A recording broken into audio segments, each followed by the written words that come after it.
လူတွေဟာစိတ်ယုတ်စိတ်ပုတ်တွေမရှိရအောင်စိတ်ယုတ်စိတ်ပုတ်တွေကိုတန်ရှင်းအောင်ရှင်းထုတ်ပြရမယ်ဒီလိုပဲဟောတာလောကလူတွေအများစုကကိုယ်ကာယမှာဆွဲကပ်နေတယ်ကိုယ်ကာယမှာတင်းကြပ်နေတယ်အညစ်အကြေးတွေကိုသာလဲရေမိုးချိုးတန်းစင်ရှင်းသန့်ပြကြတယ်စိတ်ပုတ်ကိုတော့ဒီတိုင်းသိမ်းထားကြတယ်စိတ်ပုတ်စိတ်ယုတ်တွေကိုတော့ရှင်တဲ့နှလုံးထဲကထုတ်ပြမှမသိဘူးဟောကိုယ်ခန္ဓာကိုယ်ပေါ်မှာရှိနေတဲ့အညစ်အကြေးတွေတော့မှန်ကလေးကြည့်နှုတ်ခမ်းလေးစုကြည့်သွားလေးဖြဲကြည့်နဲ့အဲ့ဒါလို့အမျိုးမျိုးလုပ်ပြီးတော့ခန္ဓာကိုယ်လှအောင်ပေါအောင်ပဲပြင်ကြတယ်စိတ်ကိုလှအောင်ပြင်တာမရှိကြနဲတယ်ပေါ့နော်အဲ့ဒီနှစ်ခုဟာအရေးကြီးတာကပါတော့ခန္ဓာကိုယ်ကြီးကိုစဉ်းစားကြည့်လိုက်ပြင်ရင်နဲ့သူပြတ်သွား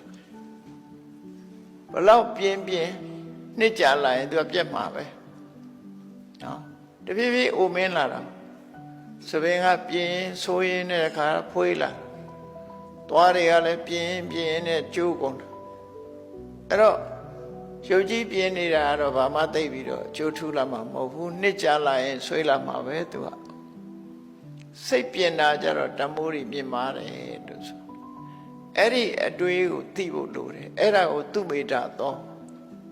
အသိဉာဏ်ရှိတယ်လို့ဘယ်ဟာကအဓိကကြလဲဘယ်ဟာရှင်းတာဘယ်ဟာ